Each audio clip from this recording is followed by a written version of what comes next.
October 1962.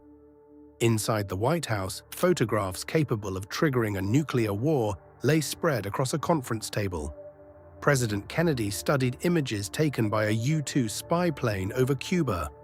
The photographs showed Soviet R-12 nuclear missiles, launch sites under construction, fuel vehicles, and support equipment positioned less than 100 miles from Florida. For 13 days, the world stood on the edge of catastrophe. The question facing Kennedy was brutally simple. If war began tomorrow, how much time would the United States have before those missiles became operational? The answer was already sitting inside CIA and MI6 vaults. Years earlier, a Soviet officer had quietly supplied the West with missile manuals, launch procedures, and technical data intended only for the highest levels of the Soviet military. At that very moment, the source of those secrets sat inside a secure military briefing room in Moscow. A classified missile manual lay open before him. Senior officers discussed launch readiness, strategic deployments, and nuclear doctrine. As the meeting continued, the officer turned another page. The section described the operational requirements of the R-12 missile system. Within the Soviet Union, the information was considered highly secret. Inside Washington, analysts had already been studying it for months. Nobody in that room knew it. The officer's name was Oleg Penkovsky, a colonel in the GRU, a decorated artillery veteran, and a man who had gained access to circles most Soviet officers never entered. Penkovsky was a trusted protege of GRU Chief Ivan Serov. He also enjoyed the support of Chief Marshal of Artillery Sergei Vorontsov, one of the most influential military figures in the country. While other officers spent years trying to reach the center of Soviet military power, Penkovsky was already moving inside it. He attended high-level meetings, visited private gatherings, and listened to conversations that never appeared in official records. Few people possessed a clearer view of the Soviet military machine. For Western intelligence, he would become one of the most valuable sources of the Cold War. For the Soviet Union, one of the most damaging traitors in its history. By the summer of 1962, Soviet security officials had begun noticing a dangerous pattern. American assessments of Soviet missile forces were matching classified reality with alarming accuracy. Information discussed behind closed doors was somehow appearing in Western intelligence reports. The Kremlin did not know who was responsible, but it knew somebody inside the system was bleeding secrets. The KGB responded by quietly expanding surveillance across Moscow. Apartments overlooking strategic locations became observation posts. Officers watched entrances through curtains and camera lenses. Unmarked vehicles spent entire days parked along city streets, collecting routines, visitors, and movements. The hunt was already underway. Yet the man they were searching for continued walking through Moscow exactly as before. Passing government buildings, entering secure meetings, carrying knowledge the Soviet state would kill to protect. One crisis line ran through Cuba, another ran through Moscow. Very soon, they would collide. By the end of the 1950s, Oleg Penkovsky looked like a successful Soviet officer, a decorated war veteran, a GRU colonel, a man with access to senior figures inside the Soviet military establishment. Yet the career he wanted never arrived. Penkovsky expected to become a general. Instead, the most important appointments went elsewhere. Part of the problem was buried in his family history. His father had fought for the White Army during the Russian Civil War, a stain that never completely disappeared from Soviet records. For an ambitious officer, the message was clear. There would always be a ceiling. Rather than accept it, Penkovsky started searching for another path. Most famous spies were recruited. Penkovsky went looking for his future handlers himself. In Moscow, he searched for ways to reach foreigners, diplomats, businessmen, tourists. Anyone capable of carrying a message beyond Soviet borders became a potential contact. One attempt took place near the Moskvoretsky Bridge.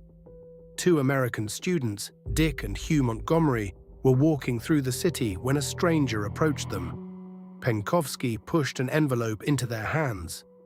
"Deliver this to the American embassy. If the wrong people see it, I'm finished." Moments later, he disappeared.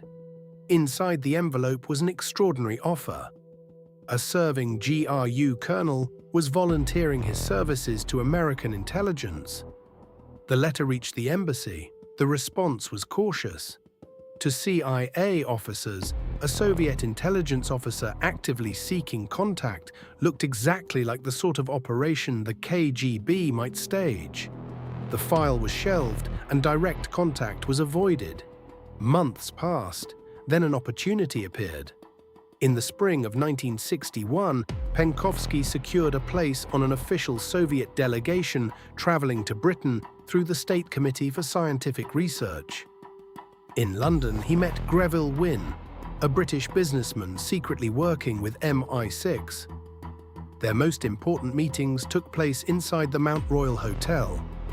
Penkovsky arrived carrying classified military documents, missile information, and internal reports taken directly from the Soviet system. The officers reviewing the material immediately understood what sat in front of them. This was not a low-level source. This was a man with access to some of the Soviet Union's most valuable secrets. Then the conversation shifted. Penkovsky began asking questions about British and American military uniforms.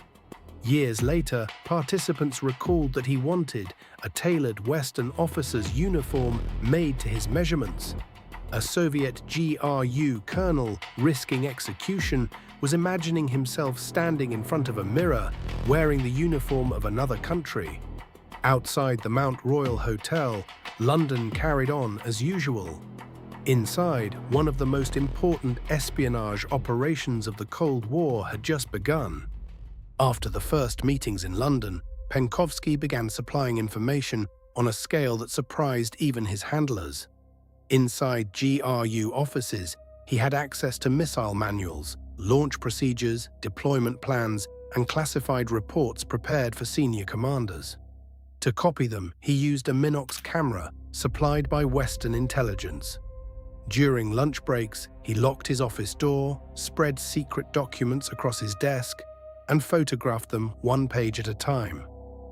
Among the material were technical manuals for the R-12 and R-14 nuclear missiles later deployed to Cuba.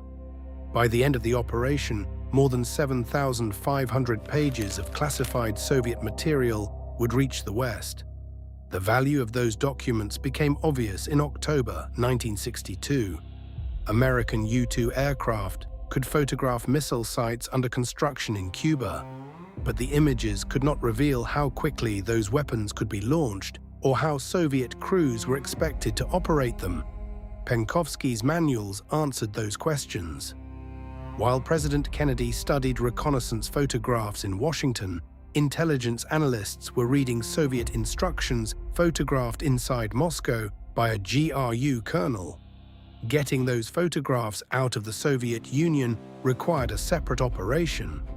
One of the most important couriers was Janet Chisholm, the wife of an MI6 officer working under diplomatic cover. During one meeting in Moscow, Chisholm pushed a baby stroller along a city street while Penkovsky approached from the opposite direction. He stopped beside the carriage, leaned over the child, dropped a film canister into the blanket, and continued walking. In return, Chisholm handed him a box of chocolates containing fresh rolls of undeveloped film. By 1962, Soviet counterintelligence had already concluded that highly classified military information was reaching the West. Investigators focused on officers with access to strategic missile programs. The search eventually reached Penkovsky. According to later accounts, KGB technicians secretly entered the apartment above his residence on Gorky Street. A microscopic hole was drilled through the floor. Behind it, they installed a hidden camera lens, aimed directly at the desk where Penkovsky worked at night. At the same time, surveillance teams monitored his routes through Moscow. On some mornings, the same black Volga appeared in his rear-view mirror more than once. In October 1962, President Kennedy faced the most dangerous decision of his presidency. Military advisors argued for immediate airstrikes against Soviet missile sites in Cuba. U-2 reconnaissance flights had already identified the launch positions. The problem was determining how quickly those missiles could actually be fired. The answer was sitting inside a collection of Soviet documents photographed months earlier by Oleg Penkovsky. Among them were technical manuals for the R-12 missile system. The documents revealed a critical detail. The missiles on Cuba were not standing ready for launch. Their liquid fuel was stored separately, and preparing the systems for combat required days of work. For Washington, that information changed the calculation. Kennedy rejected immediate airstrikes and announced a naval quarantine around Cuba instead. The decision bought time for negotiations. While Soviet and American warships moved across the Atlantic, intelligence officers continued studying material supplied by a GRU colonel inside Moscow. Thousands of miles away, the man responsible for that advantage was facing a different reality. By the autumn of 1962, Penkovsky no longer needed KGB reports to understand what was happening. The surveillance had become obvious. The same black Volgas appeared repeatedly along his routes through Moscow. Unfamiliar faces appeared near government buildings, railway stations, and meeting locations. During one delivery, Penkovsky spotted surveillance before reaching the contact point. He went anyway. At the meeting location, he completed the transfer and walked away without changing pace. When he turned onto the next street, the same car was waiting. A few minutes later, it appeared again. That evening, another report left Moscow. Behind him, headlights switched on. The Volgas pulled away from the curb and followed. On October 22, 1962, Oleg Penkovsky left his apartment expecting another ordinary workday. He never reached his office. KGB officers intercepted him on the street and took him into custody before he could contact anyone connected to the operation. While Penkovsky disappeared into the interrogation system, counterintelligence teams moved across Moscow. Investigators carried out searches at locations connected to the case. Hidden compartments inside his desk contained undeveloped film, cipher pads, covert communication materials, and several Minox cameras used to photograph classified documents. Months of surveillance suddenly made sense. For the first time, investigators could see the entire operation in front of them. The collapse quickly spread beyond Moscow. Greville Wynne arrived in Budapest, believing he was making another routine business trip. Hungarian security officers arrested him before he could leave the country. Within a single day, one of the most valuable intelligence channels of the Cold War had been severed. In London and Washington, scheduled communications stopped arriving. Dead drops remained untouched. Handlers quickly understood what had happened. The source was gone. Inside Lubyanka prison, investigators began assessing the full scale of the breach. Even experienced counterintelligence officers were stunned by the amount of information that had reached the West. Soviet authorities decided the case would not remain secret. A public trial was ordered. The government wanted the proceedings recorded and distributed across the country as a warning. Inside Moscow's Hall of Columns, technicians installed floodlights, television equipment, and motion picture cameras. The stage was almost ready. The Soviet Union was preparing to put its most famous traitor on display. The trial opened in Moscow in May 1963. Inside the Hall of Columns, Oleg Penkovsky stood before the court wearing a plain gray suit. Motion picture cameras recorded the proceedings while Soviet newspapers prepared reports for publication across the country. The outcome had already been decided. Penkovsky was found guilty of treason, stripped of his military rank, decorations, and sentenced to death. Greville Wynne received 8 years in prison before later being exchanged and returned to Britain. For Penkovsky, there would be no exchange. Over the years, one story became especially famous inside Soviet intelligence circles. According to the legend, Penkovsky was strapped to a stretcher and pushed alive into the furnace of a crematorium as a warning to future traitors. The story spread through military academies, intelligence schools, and training programs for decades. The reality was less theatrical. On May 16, 1963, Oleg Penkovsky was executed in Butyrka prison with a pistol shot to the back of the head. The case did not disappear after his death. Thousands of pages connected to one of the most damaging espionage operations in Soviet history were transferred into classified government archives. A clerk stamped the cover, the folder closed, the drawer locked, classified perpetually.